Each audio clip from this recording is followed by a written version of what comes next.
Welcome back to Not a Straight Line with me, Pete Daly-Dickson. This is the show that explores the non-linear journeys of artists and entrepreneurs to inspire you as you zigzag through your own non-straight line life. And this week, I'm joined by my friend Ross Keating. A self-professed Kiwi by way of Australia, Ross has truly lived the not a straight line life in both his career and personal life. Our conversation was a really beautiful, inspiring 30,000-foot view of a long, varied and rich life filled with opportunities, both taken and missed. An expert in CRMs from a technology standpoint, but with a focus always on people and helping them find their own aha moments. Ross has found relationships with his family, his clients, and his network to have been the key to his success and continuing entrepreneurial journey. This is one of those life stories with a depth and breadth that is really hard to capture in a single episode, but I think Ross and I did a pretty good job, and I know you'll get a lot out of it. Enjoy.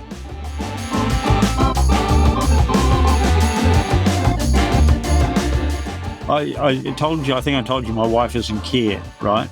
Because you didn't tell me. Oh, okay. So she's got early onset dementia a long way down, and it's down the line. She's in full-time care. Sorry to hear that. And I went and got her today, and I took her out for a coffee and things like that. And she said something nice while we were at one of the shops about what I could take to be about me. And I said, "Can I have that in writing?" And she turned to the lady and said, "No." So yeah, it was a funny thing. She didn't know that she was married to me today. We talked about being human earlier, and part of the nature of being human is that our lives take zigs and zags. And just right out the gate there, you're talking about a zag that would have happened. So how long ago did she get early onset? Oh, I actually figured it out yesterday. The first signs came just on 7 years ago, 6.5, 7 years ago. Right. She was knitting a jumper and she never completed it. I never ever thought anything of it. I just thought she just couldn't be bothered. Right. And then there was certain things that came down the line, and eventually, obviously, figured it out. But it wasn't. We've been trying to figure out how far back did it start, and I reckon that was roughly the first sign about then. So it was an interesting thing. And so last year, by 2023, middle of 22, it was getting difficult, and I was having to really manage the situation. By 2023, beginning of 23, I was having routines and distraction and redirection is what, and I didn't even know that's what it was called. I just knew my father had gone through it, and right. I knew the only way I seemed to be able to get a peaceful resolution to anything was to agree and redirect and distract. Yeah. And did you do that kind of just intuitively? Yeah. Or yeah. Yeah. Because I avoid confrontation, so I've probably done that all my married life for 33 years. It's just second nature to me. But that must be really hard for you, though, Ross. And I can't even really imagine what it must be like for someone that you know so well and so intimately for them not to know you, and for you really not to know them in the way that they are. What must that be like? It's challenging. Sometimes I've gone through the normal lows and highs, and as I say, I've been through. So just to give you an idea, last year, from about the beginning of the year, or say March, she was saying there's a strange man in the house this morning. And I said, "Really? Oh, you should have told me, because I was only in the office." I thought, she's just imagining things, right? Mm. What I came to realise by the end of the year, it was me. This is a strange man. She hadn't recognised me for the last 3 or 4 hours in the day. Yeah. And then at some point, something twigs, and she recognises me. And I was the strange man in the house. It was really weird. And we went through that, and she wasn't too sure of our relationship. She wouldn't be able to say that we were married or something point. And then we actually moved. It's really funny. A variety of circumstances came up. And one day my daughter, and she said to us, "Well, Dad, if you're going to move from where you are, you're getting old, come down here." Nothing blunt about my daughter or anything. She just said, "You're getting old. Yeah, So everything blunt about your daughter. Yeah. Well, I can show you a quote. When she was 14 on my birthday, she gave me a card, and in it was written, "Dad, you're ugly. I'm not trying to hurt you. I just want you to help me face reality." She was 14. But that's because that's the humour my daughter and I have got with each other. I can show you Yeah. raw fallen birthday cards that she's given me with all that type of thing. But that was one of her own quotes. Wasn't hurting me. It was just helping me face reality. Oh my God, that's hilarious. But she said, you should come down here. If you're going to move down here to Sydney, and you can be near us, and we've got family and we can support you. And I said, oh, okay. And already, it was really bad by that stage. And so in September last year, the 28th of September, we moved here to Sydney from Brisbane, which is 1,000 kilometres. And within 2 weeks, my wife couldn't. The house is a relatively small, early 1980s 3-bedroom house.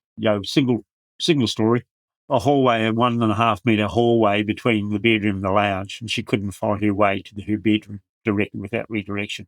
And she could never find the bathroom and things like that. It was, But the move, she had nothing, no memories, nothing to help her mind. In 2 weeks, she flipped, right? She flipped out. And so we had to have her admitted by emergency into hospital 10 days. We arrived on the 28th, moved into the house on the 28th of September. And on the 9th of October, she was admitted to hospital. And she's been in care since. So with hindsight, so when you say that she had no memory, with hindsight, do you think there was an aspect of, being in familiar environment was helping her to kind of have some kind of anchor, and when that was taken away, that, like you say, she flipped? There was nothing familiar to her about the layout of the house. They rely on routines and familiarity embedded in the longer term memory. So we'd been in the house we had been in for 6 years. And so when we came down here, she had no idea, but her short term memory couldn't hold it. She couldn't hold that side of it. So, it became really bad. The thing that caused it is she started trying to leave the house, and I tried to stop that. And we have a beagle, and she was trying to take the beagle out. And this is at night time and things like that. Yeah. And I was holding the beagle, and she got really agitated, and she started trying to beat me around the head with a book, a very thick book. But Okay. the thing was that I couldn't do anything, so I had to call emergency services. So that's where it went from there. And so she hasn't been home since then. Yeah, really hard. Is there a part of you that wishes maybe you had? I mean, I get all of the upsides and plus sides of moving to Sydney, but is there a part of you that wishes that maybe you'd stayed? We were going to move any rate, for a variety of reasons, out of the house we were in into another house. But I never, I knew it'd be challenging, but I didn't expect that. I mean, Desiree and Caitlin got married in the August of the same year, just 2 months beforehand. And I wasn't going to be able to take Dee to the wedding because, on advice of medical people, and that would be the worst thing to do, because travel and room full of people that she doesn't know, noise and everything, it would just turn to custard. And so I wasn't going to go. And in the last moment, I actually received emergency care, professionals to come in and look after Dee while I went down for the wedding. So I went to the wedding, and Dee had no idea I was going to a wedding, and that her daughter was married until after we moved. And even now, she doesn't really know that Desiree's married. Yeah. She doesn't understand that Desiree's married. Well, I think she does, but she doesn't know when. So I went to a wedding for our daughter without her. That was the challenge. That was a challenging time. Well, that's a really significant zag, which I know people listening to, a lot of people will be able to resonate with. As you look back on your life, Ross, would you say that's one of the most significant zags, or is there any time in your life where you think the stakes felt like really high, or was perhaps even bigger than that zag? Because that's what this podcast is all about. It was. Oh, it's huge, huge. I mean, that would be, relationship. Yeah, it's your wife doesn't know my name, didn't know our relationship. So you're going through that type of stuff. Fortunately, I had all my clients. I'd tell my clients why I had to do. I couldn't go away for long periods. I'd go out about for a half a day and things like that, half day meetings, or sometimes a full day meeting I might get away with. But towards the end, I could only get away with about a half-day meeting. And my clients were really understanding. And fortunately, COVID had happened, so they were all used to Zoom. But they wanted, I had a client on the Gold Coast, which is where I live, and that particular client wanted the meeting on Zoom, and that worked for me. This would save me 40 minutes to travel each way. So, and by that stage, it was getting quite difficult. When and how did you and Dee meet? You said 30 years, so that was quite a long time ago. 33 years ago. Oh, it's funny. She was born in Whitley Bay up in Northumberland as a child. Okay. And her parents migrated to New Zealand when she was a babe in arms. She was 6 months when she ended up in New Zealand.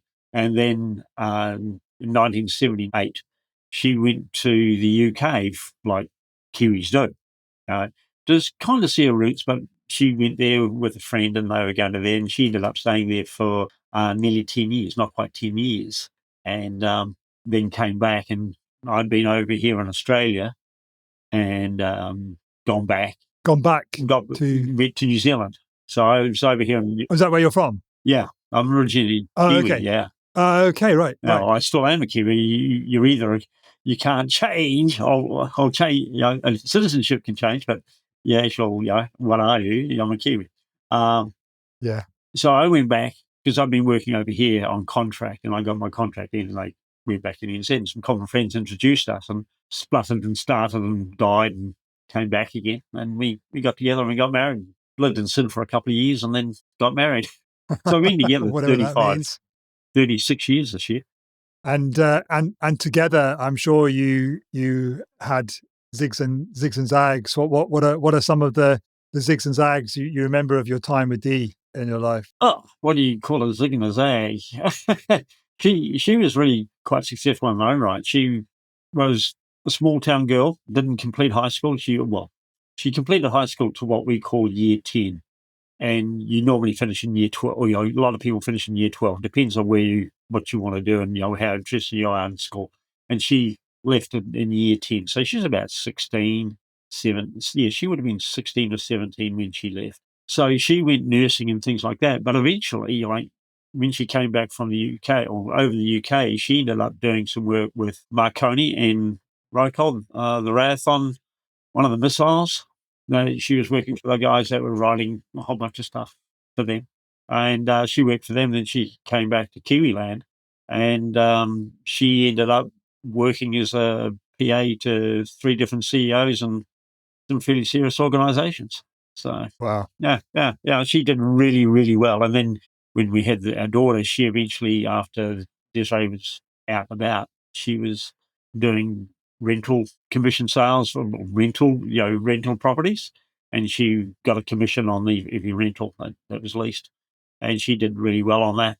She was doing that. And then she did Nutrimetics, makeup type stuff and things like that. And she was in the top 5. So she was really quite good and all that type of stuff. And it kind of, just hearing you talk there, Ross, it kind of, our youngest son is 16, so he's at that stage, and he has very little interest in school. He's into music, and it kind of just hearing you reflect there on your wife's career and success post school, when at the time you're at school, it just seems to be the most important thing, and yet actually it's such a small part of our lives, and we can be and do whatever we want, whatever interests us, really, I think, at the end of the day. Yeah. I mean, even myself, I left. I didn't go to university. I didn't see the point in going to university.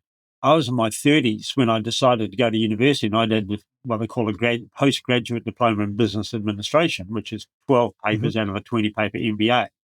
I could afford the 10 grand, but I couldn't afford the 20 grand at the time. Well, I wasn't prepared to pay the 20 grand, put it that way. I didn't Got it. Yeah. Couldn't see that far past my nose. In hindsight, maybe I could have made a better decision. But I did that, and I did it because I wanted to. And I worked my butt off, and I got B pluses and A minuses. I don't think I got an A plus for any of my papers. But I might have got one. But I was really disappointed. I only, when I got a B, I got really disappointed. I was trying for at least a B plus to an A minus to get for my papers.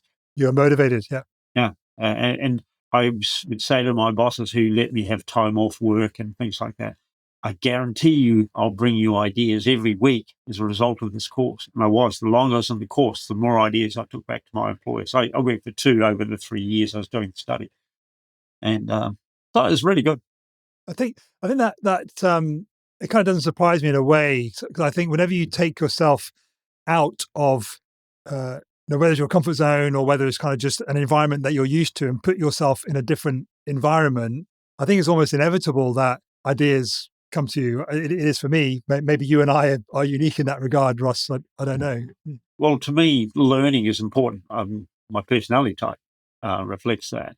And you mentioned something that's interesting. I'll pick up my phone. I'll be into it, trying to find it out. Or after you've gone, I'll pick up the phone. I'll look it up. I cannot help myself. Yeah. And I've always been like that. I've been a troubleshooter. I used to call it boys' attention span. Don't get me into the detail. I just like to get that part done. But yeah, no, I'm reading to me, and nowadays listening to podcasts and things like that is so important to our development from that perspective. Absolutely. Yeah, you mentioned when you were making a decision about doing the postgraduate diploma and doing the full MBA, and maybe you could have made a different. Again, with hindsight, and we know hindsight's got perfect vision and all that sort of stuff. As you look back on your life, are there any other times where, if you had a do-over, if you had a chance to go at it again, you would maybe make a different decision and your life would have zagged a different way? Oh, definitely. Any stories there? About decisions, I always try to say I try not to say I made a bad decision, because every decision is made with the best of intentions at the time with the information that's available. And as we've discussed before, if you wait for the perfect amount of information, that will then no longer apply because the situation changed for the decision you were going to make. Makes total sense. And so you can only make it the best. So I usually say I could have made a better decision. Maybe I could have made a better decision, but I made the decision I made, and we're now at this point. So I have to make a different set of decisions. The only one I perhaps would like to have had a do-over, and there's a proviso to this, I'll give you that in the moment. I was in the Army for a short period of time. I was training to be a regular force officer. So I was in what they call regular force training cadet. And in New Zealand, I had to do 6 months in New Zealand, and then I had to go across to Australia. And how old were you? 21. Okay, so really young. Yeah. No, I wouldn't call it young. I couldn't see past the end of my nose, so that's why. We can never do that. And it's got, some would say I've got a pretty big nose.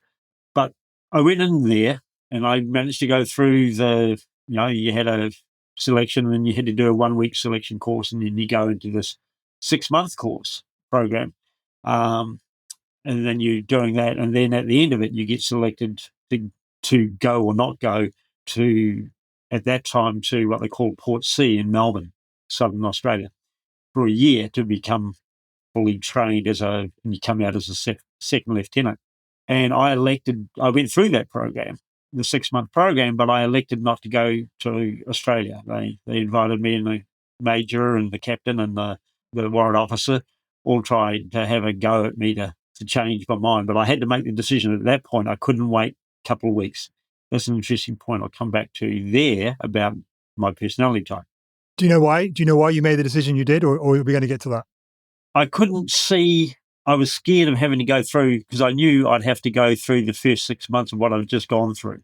And it's pretty tough. Our warrant officers the non-commissioned officers, so they're the warrant officers and staff sergeants and sergeant, who had all seen the action in Vietnam, so they knew what they were talking about, said that the course that we're doing was second only in toughness to the SAS selection course. Now, people who have been in the Army full-time might disagree with that, and I would not say no either, but that's what they told us at the time after being there for quite a while towards the end of the course. And it was pretty tough. I mean, and you just had to get up and do it. At one point, I nearly pulled out of it partway through and had a day to myself and decided, no, I'll stick with it because I've got this far. Why am I going to quit now? If I quit now, I'm going to run for everything. So I went through it. But my decision, and even today, parts of my wardrobe hang like it was. I have a whole bunch of traits that are left over from that. It made a powerful, powerful impression on me. And if somebody said I could go back and do that again, but still end up with my daughter, I would possibly do it. Or if I could go and do it now, and I had the physical capability to do that, which would be very doubtful, it would be something I would do. Because one of the few times where I nearly used the word regret, and I really try not to use the word regret, but that would be one decision. I think, maybe that wasn't the best decision. They do say that, I don't know who they are, but they've got a lot of opinions. I've heard it said. Well, what do they say about regret? It is kind of pointless, really, because you can't do anything about it. You know, you can have at any point in time in your life, you can look back and you can see a particular stepping stone, and you can see that the step that you took, and you can say, well, what might it be like? What might my life have been like if I had taken another step? And it's I guess it's okay to have that sort of thought experiment. And there's a film, Sliding Doors, wasn't there, about that moment? Yes. Yeah. And there's also an argument, I think, from a quantum physics perspective of parallel universes and stuff. And there are multiple instances, and maybe there is a Ross that did go to Australia, and but this isn't a quantum physics podcast, so we won't go there. It is that very thing, because I made that decision. I ended up where we are today. You and I talking, and we can't know what would have happened if I'd gone on the other side. If I'd gone down the other route, where would I've? You have no idea. You could say maybe this would have happened, but you don't know. So there's no point having a regretful decision. I made the decision, and I'd like to know whether and I had some feedback that said that I was doing pretty well I did pretty well in my training overall, but who knows? That's, feedback that wasn't official feedback. So, but I'm proud of what I did. I did that, and I learned. If it moved, I saluted it, and if it didn't, I polished it. that was it. Right.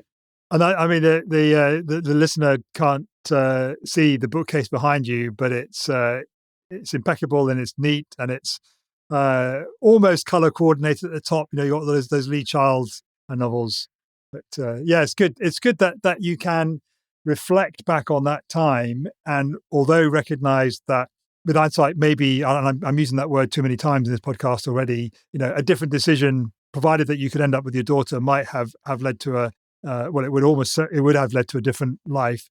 That you can look right back at that moment and say, but actually, there is stuff in my life now which is there because of that, and my life is good, is better as a result. So I guess what I'm saying is to always do your best to find the positive. Is that? Yeah, right. Too right. I'm very much the glass is half full, and it never gets below half full. Doesn't matter how little is in the glass. It was always there. Yeah, I can't. In the older I've got, the more determined I am not to have a less than half full glass, and that I can still achieve. I'm more determined to achieve what I want to achieve, and I'm more passionate. I'm going to clear a direction than I've ever had, and I'm passionate about it, that mission and purpose, because that is really a key to me. Is if you focus on the negatives, you're going to get negatives, right? Yeah. But if you focus on the positives, you're going to get positives. Why would it go down the other line? Yeah, absolutely. You got a choice in any moment. So you've just put a flag in the sand there about where you are now, and the sense of mission and purpose and desire you have going forward. But I want to go right back to the Ross that's maybe the same age that Dee was when she left school, maybe a little bit younger.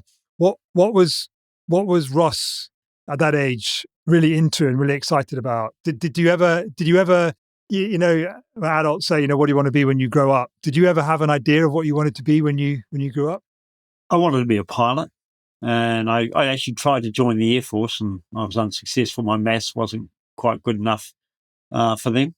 And I use the word quite because it softens the blow for me and not for them. You take it as it is, but I couldn't do it. Where did that come from, out of interest? Have you been around planes? From when I was a kid, I had model aircraft, and reflex the model air, I had a room with 32 model aircraft that I built up from scratch, and it cost my parents a fortune probably in the day. And I had them painted. I had Spitfires, Mustangs, Lightnings, you name it. Well, 2 aircraft and above. I had my pride and joy was a Phantom F4. That was my wow. So I had those hanging from the ceiling. So that was from the age of 12. I was there. I actually got my pilots. Well, I got to my solo at high school instead of PE. When they'd gone to this newfangled, you can try something different. They arranged pilot training, get your pilot's license as part of it instead of doing PE. Wow. And I'm a pretty physical guy, so that wasn't a problem. And I used to do PE anyway. So for a whole year or 6 months, I can't remember how long, whatever the period was, every Thursday afternoon, we'd trot off out to the airport, and I got my solo license. I actually got as far as my solo license by the time I ended school. That was the last year of high school. That's amazing. And then it came to an end, and I was working in the hay paddocks, and I was earning very good money, because when I left them to get a real job with Shell Oil, my pay went down by 50%. That's mad. This is in the days. This is way back. So, I tell people my age, you see, so I have to be careful of how I describe it here. So I really enjoyed it, but I went up for one flight after that, but I just couldn't afford it out of my pay to pay the money at that time. And, if you look back on it now, you say, you couldn't afford it? You dummy. But I just loved it. Even today, all through my life, if somebody said, would you like to go on a flight, regardless of the type of aircraft, I would say yes. And they'd say, do you want to know where it's going? No, not really. I don't care. I'd go. I've been up to Papua New Guinea one time, and I was doing a promotion jointly with one of the airlines up there. And I used to get to fly in, and they had twin prop aircraft that they were flying, so they weren't jets between the islands. So I was able to fly in the cockpit with the pilots. And if you have a look at Papua New Guinea, I flew from Port Moresby to a place called Lae, and then up to a place called Goroka, which is at the bottom of the highlands, and then right up into the highlands, and then up to a place called Rabaul, which is a volcano that blew up in about 1990, something like that. Beautiful place. And Bougainville Island, where the thing was. And I flew in them. I did that 3 years, flying that type of circuit, doing promotions. Absolutely stunning. And they said, "Do you want to go for a float tomorrow morning at 5 o'clock on the grass strip on a little single aircraft?" Unfortunately, I had a pretty tough night the night before, so I didn't make the plane. It left without me. So you mentioned Shell Oil there. And so instead of the Air Force, you ended up at Shell Oil. Was that a deliberate, conscious career choice, or did you find yourself just taking what was there? I don't know. I remember I had a series of job opportunities that I took, and I took the one with Shell Oil. I think I saw it as a good opportunity, and they had a cadetship, and it was a really great cadetship. I learned a lot out of that. But it was funny there. They actually, it was my first job out of school, really. Yeah, it was my first job out of school other than farming type activities. And you learned all those things about interacting with people, and it was a terminal depot. So the ships would come in and they'd pump the fuel off into the huge tanks. We had a 1 million gallon, I think it was a 1 million litre tank. It was the biggest tank, which is pretty huge. Mm. And they had other ones. And I was responsible for measuring the amount of fuel in all these tanks. And as a young 18-year-old, fuel expands with temperature changes and contracts. And so you have this allowance. And I was allowed to write off, like 2,500 gallons of fuel just because of temperature variations. And if you made a mistake, it could do it. It was really quite interesting. So I learned quite about it. But I was there, they sent me on Outward Bound. I don't know whether you know what Outward Bound is. I know Outward Bound, yeah. Well, they sent me on Outward Bound. So that was back then as a 21-day program. For the sake of the listener who doesn't know, what is Outward Bound there? Outward Bound was for, at that point, mainly young men. They had they'd introduced, when I went, I think, programs for young girls or young women.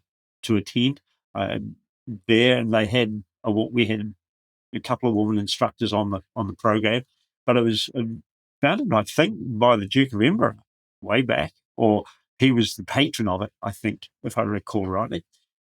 And it was to give you a sense of purpose and, like, teach you some of those, what we call resilience and the ability and stress and fitness and good health, and also to learn to think about where you want to go and what you want to do. Well, they had, if you have a look at the map of the South Island of New Zealand, there's a place called the Marlborough Sounds. And this is where this was absolutely stunning place. And we had a three-night thing where we went solo, and they put us in a area, and we had, if you think of it, say maybe 10 metres by 10 metres by 10 metres against the seashore. So that was that we weren't allowed to go outside this, say, 10 or 20 metre area, because just for safety. They knew where to find us. I sat there for 3 days, and all I could do, they gave us very basic food, and if you wanted to catch food or anything like that, well, you'd do it, find a way, or, there were mussels. We have mussels, like overgrown pippies and things like that, absolutely quite delicious. So you pick them off the rock. Okay. Yeah, and you can cook them or eat them raw. You take your pick, you just steam them. Anyway, I was there for 3 days, and it was there that I decided I would join the army. Got it. So they put me on the program, and lo and behold, I decided to leave. Thank you very much for the opportunity. And I left them, I can't remember the time frame. It might have been a year later, but I actually went through the process. It took quite a while to get selected to go into the army and get the selection course. But that was a turning point. Yeah. So we've got, it's interesting because we've gone military of some form was a focus towards it, and then away, and then you're kind of zagging back towards the military. So there must have been something that was, what was the commonality there? What was not sitting right for you in working at Shell that made you want to zag back to kind of towards where you had initially zagged to? Does that make sense? Yeah. I think it's my father. My father served in World War II. And so war was declared, 9th of September, 1939, thereabouts. Something like that. And I've got his pay book and his assertion thing. He signed up in October, this 9th of October, 1939, and he was shipped out to the Middle East on the 6th of January, 1940, and he was returned in 1944, or February 1944. And he saw he went through Greece, so he was in the evacuation of Greece.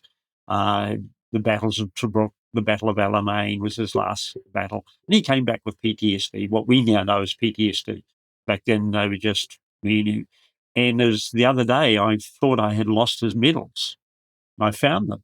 And I've got his service, the medals of service. He was awarded the Africa Star, and the Africa Star was only awarded to people who served in Africa. And he apparently, but he never ever wore them. He never even had them mounted properly. I've got the ribbons, I've got the medal, but they were never put together for any of the medals. Never wore them, he said. I never realised until I was quite older that they were never put together. He never wore them. But I always remember him saying, I don't have to do to any ceremony to remember the men that I lost, my comrade mates I lost. And he told me some stories that were not highly descriptive, but you can see why he ended up with PTSD. And I can tell you, at Alamein, he went out one of the nights at the beginning of the battle, and they went out with about 20 guys, and he came back with 7. And he told me that when he was down, he and his mate were down delousing a mine, so they were down on the ground, and the artillery shell exploded, and it has a V formation, in the explosion, and they just happened to be below in that little small area where most of the shrapnel went over them, but it killed some of the mates, and they were with them. How do you come back? And he had been through, that was a big battle, and he had been there that was 1943 when that happened. So if you can imagine that, I can't imagine. And that's why I admire and give thanks to every service man and woman that has served any country and may serve or does serve in the future, because I am so grateful that what they go through, they have to somehow box that up and will be able to let it not affect them, but for many it does affect them, and it's horrible. And my perception of governments, they're not grateful enough. There's veterans that do return, and the veterans have to fight for every bit of support that they need and should be getting, and they shouldn't have to need it.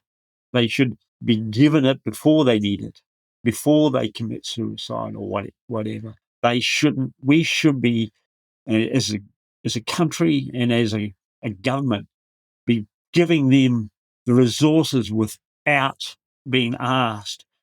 They are worth more than money can describe. And they deserve every bit of support that we can give them. It's because of them that they're able to live the lives that they live. And that we live. Yeah. It just, I don't know.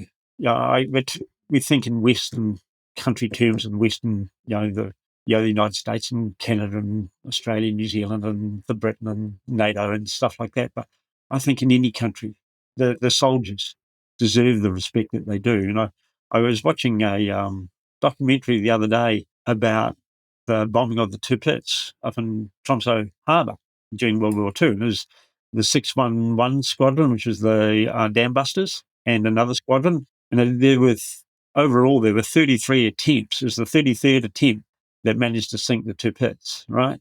It was interesting. One of the crew from one of the bombers on 611 Squadron became very good friends with a German fighter pilot that had been stationed there, and for whatever reason, they didn't get the orders to fly to intercept the bombers until it was too late, and they missed them by 10 minutes.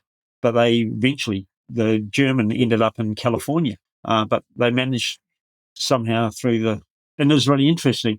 Then they said, yes, there was coolness initially, but over time it passed, and they were just men who'd been doing their jobs.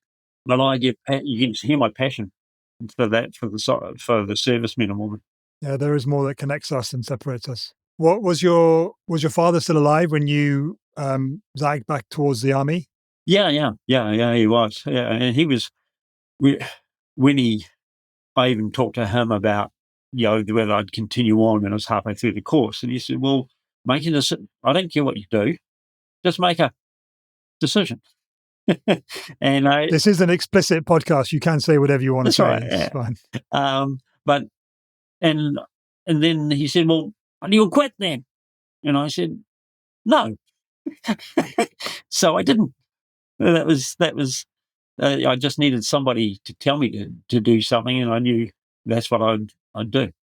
That was the zig and the zag. I suppose, as I say, that came back to the question about what made me feel towards the military. It must be my father, because I'm immensely proud of what he did and achieved and went through, and my mother gave us a very good life. He became a foreman of a sawmill and things like that. And not a high, we might consider a highfalutin job, but it's a pretty responsible job. And we never wanted for anything. He made some very good decisions financially for him, my mother, and stuff like that, and us as a family in the end. And so I feel blessed. I had a great childhood, great parents, but they let me make my own way. They never forced that you've got to go. My dad wanted me to go into forestry and things like that because he was in timber and that, but he didn't force me. He wanted me to go to university. My brother went to university, and I didn't want to go, but he didn't make me. So I've been able to make my own decisions all my life. It's a wonderful gift in a way that your dad gave you. We've already touched on in the podcast already the zag away from the army when you didn't go from New Zealand to Australia. We've kind of caught back up with that now. So what happened next? You zagged away from the military, you zagged back to it, now you're zagging away. Did you come back to it again ever, or? No. After that, I came out of there, and again, I was lucky. There was a period of opportunity for job seekers. And we didn't know those terms those days, but I came out. I had an offer to do a job with the General Motors which is a pretty good job, and things like that, and a good company, and you can go far. Or I could go and I took a job with the New Zealand Tourism Department at that time when there was a division of it that was the first tourism office in the world to actually ever sell travel to people, domestic travel. It was one of the domestic travel agents. They had a domestic travel agent. I joined that particular arm, and I had a 14-year career with them, and that's how I ended up going up to Papua New Guinea doing those flights. Right, I had a wonderful career. I mean, I got to travel around New Zealand. I got to learn technology. I got to take people on touring around New Zealand, and I took television crews, I took journalists, travel agents, stayed at the best, often staying at the best hotels of the era, going on the best rides that were available at the time. You couldn't get a better life. I was living the dream, and I was paid pretty well. It was changed all the time. You got to do these different roles, and as I say, I ended up at the time in Australia for 4 years with them up in Queensland. That's where it came. I had a really good life. I was on a government, I was part of I had an official passport, not a diplomatic. I had an official passport, but I was part of a government facility up in Brisbane. And my role was as promotions. And my job was to go around travel agents and attend travel shows and that, put up stands and glad hand people and work with travel agents. And I had a team of people working with travel agents. My accommodation was paid for back in the day. I only had to pay for my toll calls on my home phone. I had to pay for fuel for my car, and I had to pay for my groceries. Everything else was paid for, and I had an expense account that I had to use every year. I had to make sure I spent 100% of that expense account. Sounds tough, man. Tough, mate. I was able to go out, and I was single at the time as well. So, and the travel industry is not exactly dull and boring. No. And I did a lot of travel shows, and you always got together with the exhibitors at night time and went out for dinner and had drinks. And in those days, I would say if you ran the breathalyzer across us, we wouldn't have passed the breathalyzer test on the stand the next day. But that's what it was in those days, which was kind of fun. So I have great memories of that. It was really good.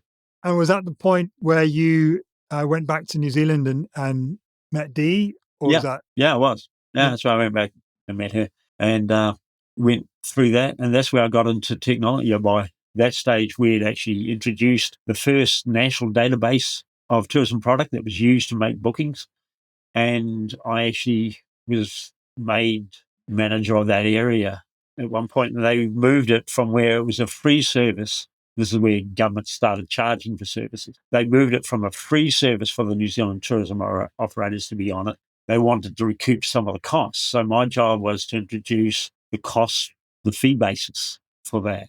And we set some targets. And I was fortunate enough that we had a good selling message and unique selling propositions and I was able to use the data that we could get to show them why it would benefit them from being on there. We did really, really well.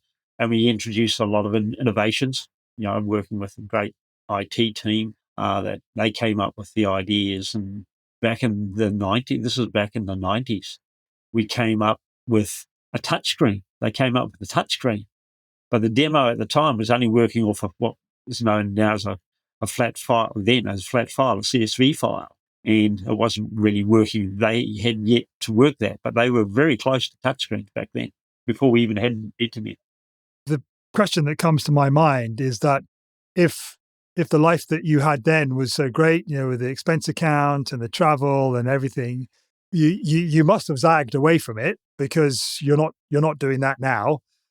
So why? What was there a friend of mine, storyteller, talks about 5-second moments that sometimes when we look at a turning point in a story or our lives, there's often a 5-second moment that kind of that the turning point hinges on. Yep.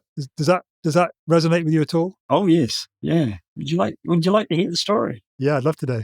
So this operation went really well. I've been in a few other things. I happened to trip across some of the documents relating to all this the other day.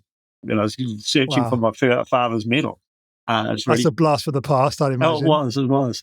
But I kept myself to it. But you want to know what the 5-second thing was? They called a meeting of the whole organisation of, say, 100 people, and they just held it in this half-empty meeting room.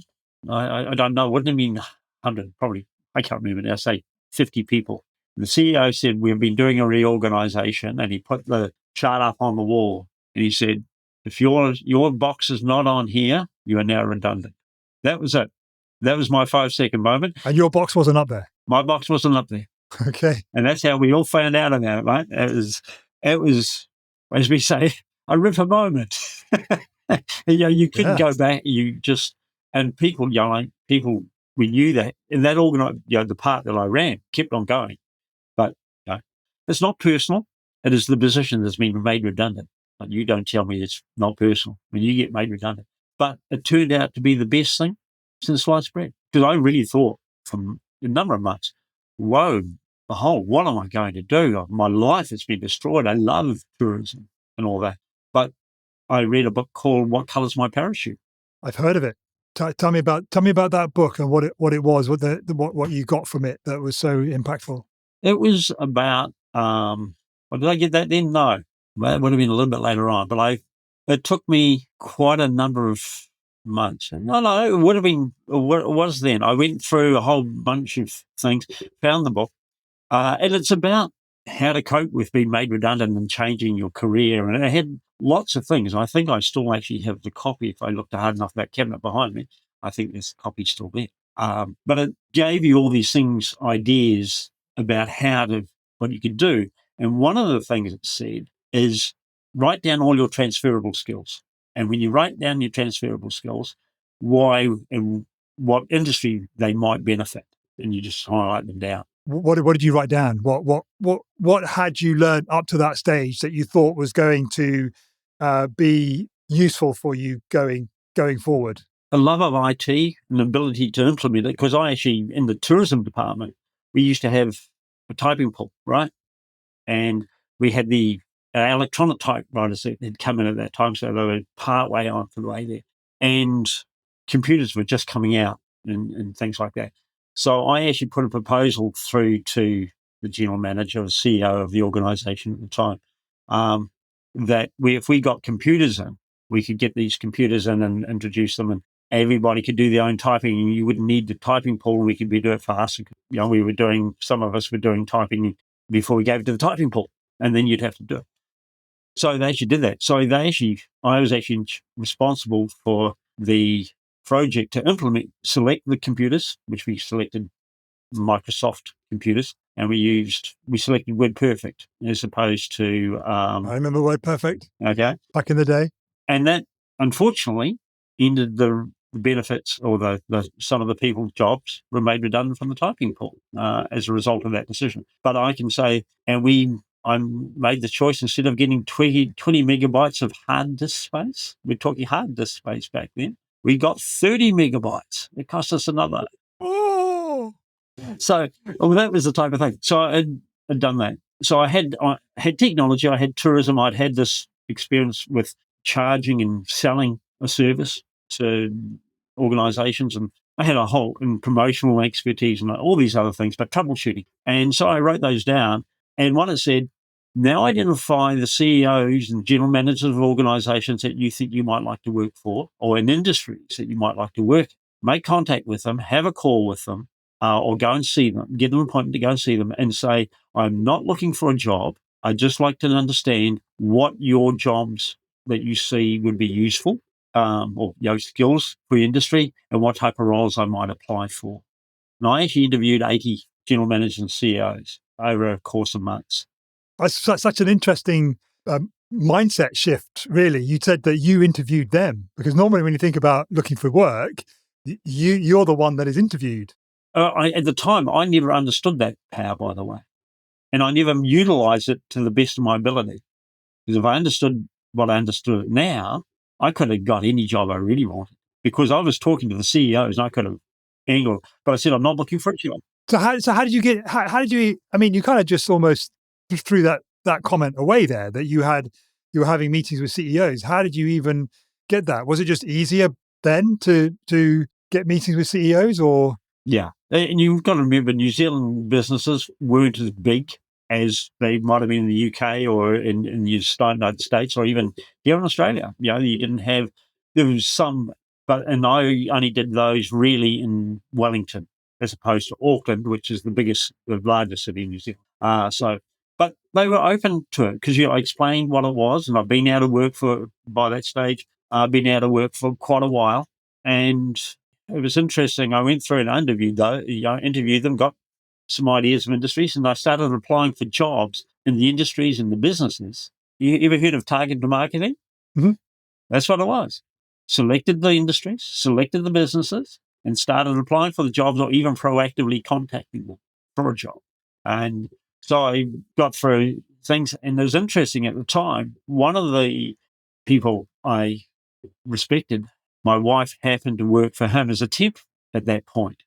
And I asked him, and he let me interview him and talk to him about that. And he happened to say, well, I respect what you're doing, but you don't have the skills that we need in IT.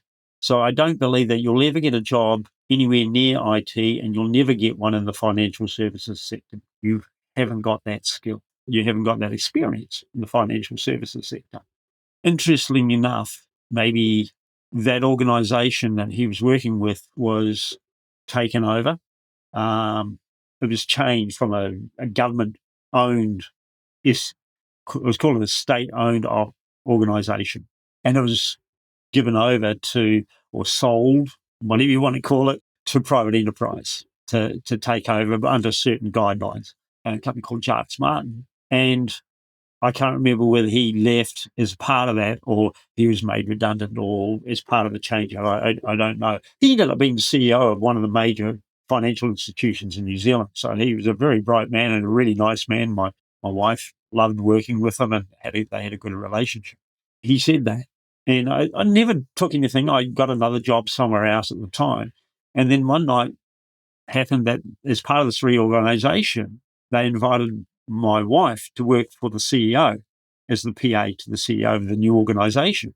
And she took them up, and they went on for about a year or so. And then this new CEO came up, and he had this role. She mentioned this role was coming up. And I said, it's a customer relationship management thing and all this stuff. And I said, do you mind if I applied to work in the same organization as you? And she said, no. And we asked the CEO that she was working to, because by that stage I actually personally knew him.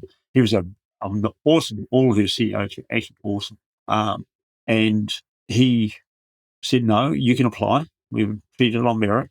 And so within 2 years of being told I will never have a job, I was I can't remember, the customer relationship manager for this organisation, responsible for the implementation of a customer relationship management system and development and implementation of customer relationship strategies for this new organisations, because the sales team, had to go from where they used to go out and they had a monopoly. Only those people in those organisations could only sign up for what this superannuation plan was with that organisation. It was either you had it or you didn't. There was no alternative for them. And under the new model, it became a competitive environment. And so the salespeople actually had to sell. And that's why customer relationship management.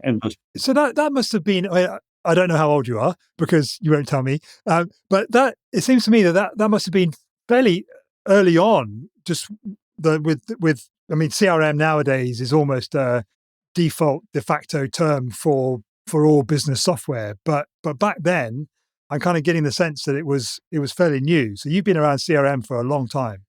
Yeah, there may have been ACT, may have been coming out of that. ACT was out at that point. And there was a couple of other little ones I don't think they were fully formed at that stage. I can't remember the ones that we had. What were you implementing out of interest? Because I'm a techie nerd at heart. Okay, well, actually, the company Jarks Martin in Australia actually had they had a system called Brock, and I believe, if I may remember correctly, it was actually developed for the superannuation market that they were in for them specifically, and I think they had developed it as an industry body, and I was implementing it. So it was called Brock. Don't ask me what it stood for something, but I can't remember now. But if it was around at the same time as ACT, I remember ACT. My brother had it in his business for years and years. He's been going about 20 years now. So right at the beginning, he put ACT in. So yeah, so that was like I'm starting to see now the thread from there to where you are now. Was that more of a straight line from there to where you are now, or are there some twists and turns on the way? Because we want to get back to that flag that we planted in the sand about what's next. Well, it's interesting. I actually wrote myself out of a job there. We achieved what we wanted to achieve, and I had somebody that could continue the work that they needed at a tactical level. And I'd done a couple of presentations across into the sister company called Colonial Mutual Life, which is an insurance company, about customer relationship management. And they invited me over there to develop a customer relationship management strategy for them. And it turned out that organisation had, at that time, something like 40,000 customers who had not seen a representative for at least 2 years. In fact, 75% hadn't seen a representative for at least 5 years. That's a lot of money on the table. Yeah, but they were still paying the company. Okay. And so I was given the strategy, asked to develop a strategy that would do that. And in doing so, they started developing an in-house system. We ended up developing a very good customer relationship management system, which was, I would hand, and being as modest as I can, as I am today, if it was in internet form, if I'd used my brain, I would have loved to have had it converted to be an online system, because this is the 90s, late 90s by this stage. We had a system that was taking flat files from seven what we call legacy systems and creating a single source of customer truth for the organisation, for the call centres. And it was pumping. We would update the information about the customers, and there were 4 different types. We had policy owners, policy beneficiaries, policy payees, and life insurers. And there's one other one. I can remember the 5th one. So you had different customers. So when I asked for a list of customers, I had to be very specific about what I was looking for when we were doing the marketing. So we had to do those. And so we actually developed a CRM system that could do that. And it could actually, from that overall database, the telemarketing manager could bring up a list to specific criteria for the call center, the telemarketers to call to generate leads. This is back in the 90s, which is really ahead of its game. And was that work you did as a consultant, or were you employed by them? I was employed. Okay. And then so you did 2 successful CRM implementations. Then did you zag to self-employment? Well, funny thing, along came a company that took an Australian company, Commonwealth Bank, the largest bank in Australia, bought out Colonial Mutual Life and all its bits and pieces. We'd gone through a couple of things, and they gave me this letter. And in fact, during the intervening time, I'd actually received redundancy notices within the organisation and said, well, there's a box over here still related to this. And we actually implemented that CRM and actually deployed it into Asia in 3. So I printed and displayed in Thai, Vietnamese, and Chinese and Mandarin locally, and displayed on screen and printed and things like that. So it was a very good CRM. But Commonwealth Bank, they had an organisation in New Zealand they already had. So they said, thanks very much, goodbye. You either go to Auckland and you might be retained, or you might not. And so I said, along with a lot of other people, we don't go to Auckland.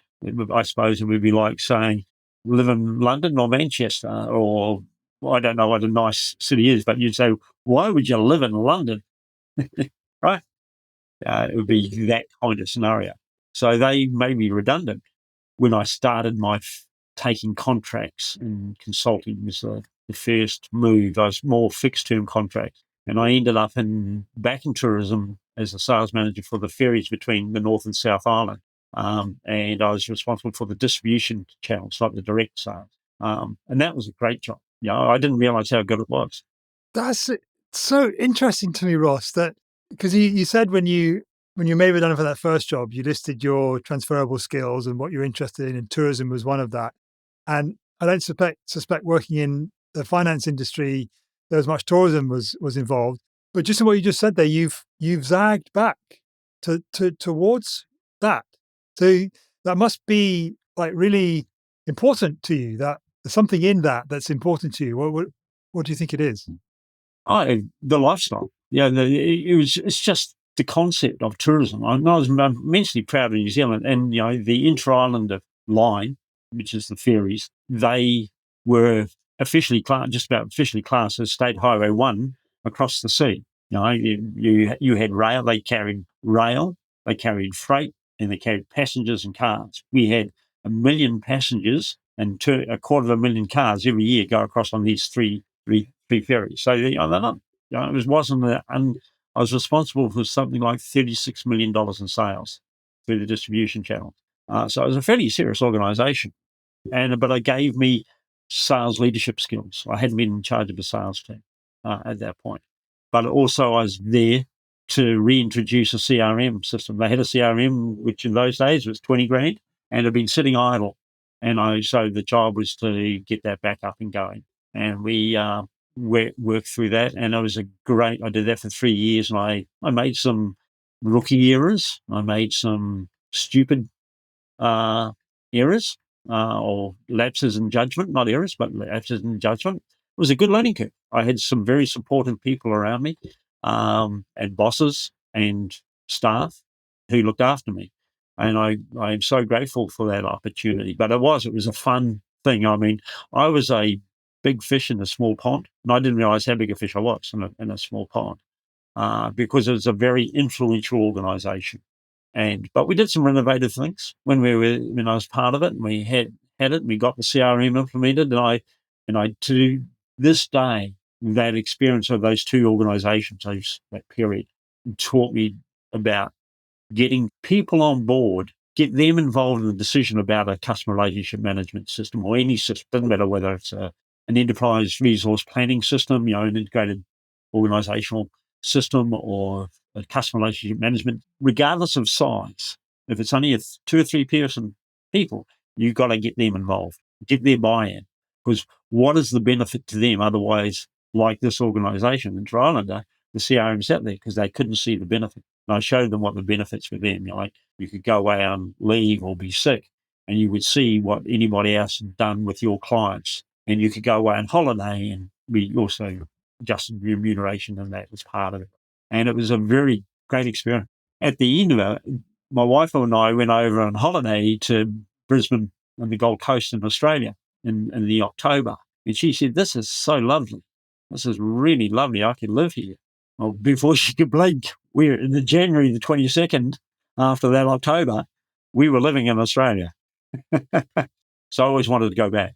Yeah, one of the things that I've picked up on as you've been sharing your non-straight line journey through life, one of the things I think is interesting is that I was chatting with Ed Dale earlier today for his episode of the podcast, and he talked about this distinction, if you like, between the threads and a through line.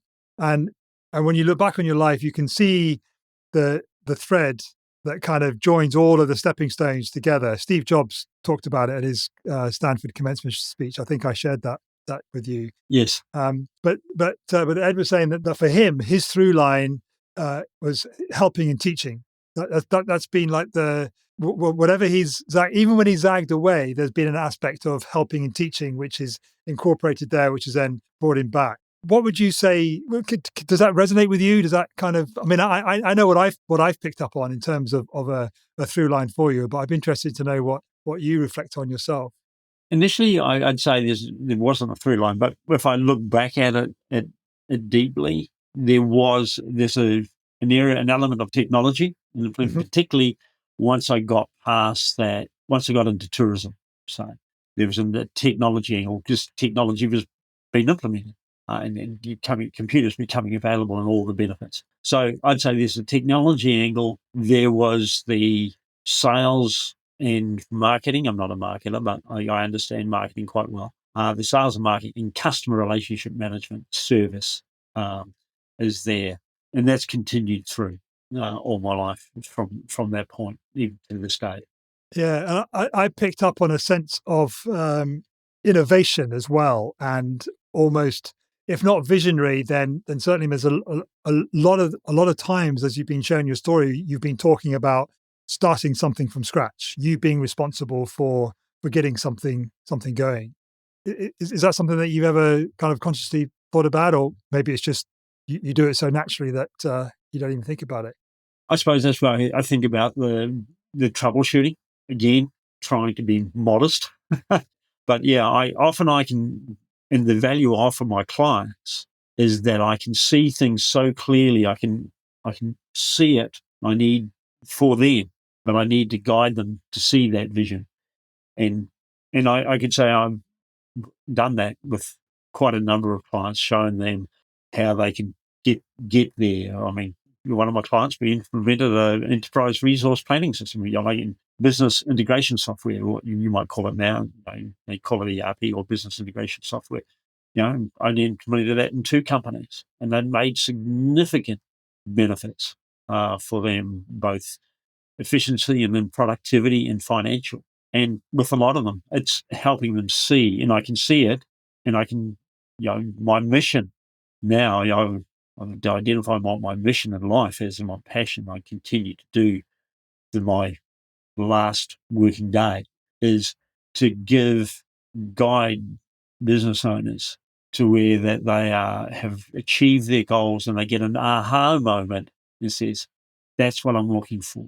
It might be small or large. I can guarantee that they will get that with me because that's what I'm passionate about. I hear that aha, and it's just like, it's worth everything. It's gold. What about yours? Is to do that. I don't intend to step back for at least another 6 or 7 years. I've got 2032 in my brain for whatever reason. That's when I'll not necessarily quit, but will I have the capabilities? Will I be able to keep up with what's going on? Even now, I find keeping up with technology is a lot more, not using it, but understanding and coming to grips with it and how it can be used. It's moving so fast. And I feel I don't have that time to come to grips with it. Particularly with AI and all the, I mean, it's just moving so fast. It's like you say, it's almost impossible. But if you work at it, so I'll do that, and that mission drives me. I want, I'm successful, and I will be more successful. But doing that is what I've got to do, and anything that gets me to that moment where I can give any business owner an aha moment, whatever that aha is about. That's it. I mean, if I give you a couple of examples, I'd like that. I had some clients that came to me and they were referred to me and they were ready to shut the business down, get rid of all the bits and pieces. And it turned out all they needed is a few $100s a week. What the real stressor was, they weren't taking enough money out of the business. And it was only a few $100s a week. And they were a good 6-figure business, but they weren't paying themselves. Got rid of it, did that, got that in place. 3 weeks later, they were relaxed, smiling, got in. Aha! They had an aha. And you know what? One of the simple aha was they'd never seen their income and their expenses and a profit on one line because they'd relied on the accountant to do it, but they never questioned the accountant. It wasn't the accountant's fault. They just never took it, and they never did it on a regular basis. That's part of the commitment to me. You've got to know your numbers and work to the numbers, where you want to be. Here you are, where you want to go. By the end of that year, they had doubled their revenue and they had tripled the profits. It's amazing. You mentioned there was another example as well. One of the clients, they were successful, but they couldn't see themselves. They were struggling, going through it. And that aha moment was, they said, I want to take the training wheels off now. Can we reduce your work with me to once every second month? Sure. Fantastic. I don't mind. You'd empowered them. It took a number of years to get to that point, but to see them develop and see their staff develop as part of that has been just absolutely awesome. That's what I live for.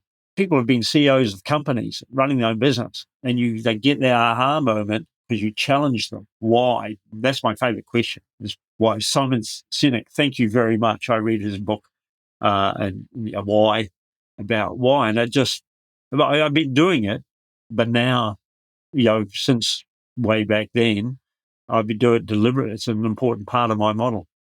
So we planted a flag in the sand about an hour ago in our conversation. I don't know if you remember. And it seems to me that we've taken a gentle zig and zag. Sounds quite harsh, doesn't it? Zig and zag. And the reality of life that, but anyway, a meandering journey back to the flag that we planted. What is, as you look forward, I mean, we all know that the journey that got us to where we are was not a straight line. Do you have any sense of what the journey ahead of you is going to be like? I mean, you just shared a little bit there about what you want to do. It's going to have some zigs and zags on it. I can see that now, but I've got some intermediate goals that I want to achieve from a business perspective with the situation where my wife is in care. That's going to give me some zigs and zags from that, and I have to take those into account because my life has changed. I'm no longer, we're physically separate. She's in a care facility, and I'm here with my dog. And I've got to learn to go with life, but you can't stay there. So how do I manage that whole scenario? But I've got the goals and that longer term vision, and that's what I work to, and I'll take the steps to get there. And I'm part of a very supportive group of people that I collaborate with, and developing some other contacts that will enable that to occur. So yeah, there'll be some zigs and zags. I don't know whether they will be as dramatic as that is, but I can't see the future. Who can tell? And you're near your daughter, of course, so that's important. That's right. To me, she is, I suppose, when I look at her, I was thinking the other day, I said to somebody, that girl's got potential.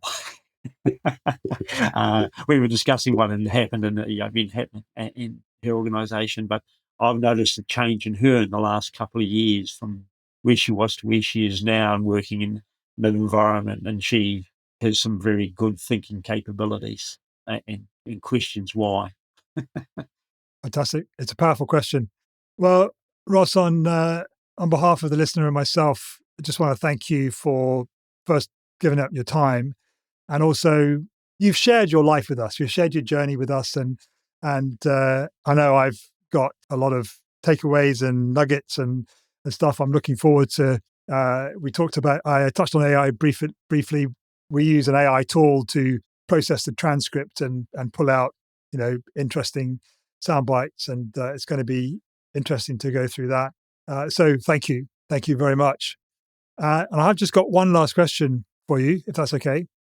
It's a question that I ask every guest at the end of their episode, and that is, let's pretend that you subscribe to the Not a Straight Line podcast. Whose non-straight line journey through life would you love to hear on the podcast? If you saw it pop up on your podcast app, you'd be like, oh man, can't wait to hear that story. Yeah, gosh, that's a real hard one for me. The person that I think of straight away is already, her story is really quite known. Who's that?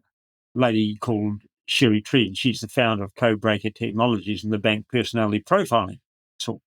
But her story is quite well known. Interesting. There's a guy called Brett Griffith that I've known since 2008.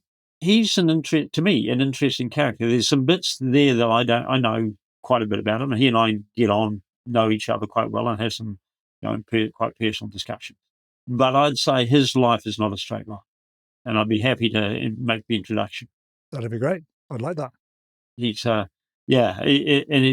he's held some senior corporate jobs, and he does some really fantastic work with businesses at large, very multinational companies, and he's worked with small businesses and does some wonderful things. But I know he's taken some zigs and zags in his lifetime. Sounds like an ideal guest for the podcast. Yeah. So, Ross, thank you so much. It's late for you.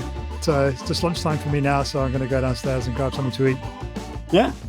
But thank you. It's been really good.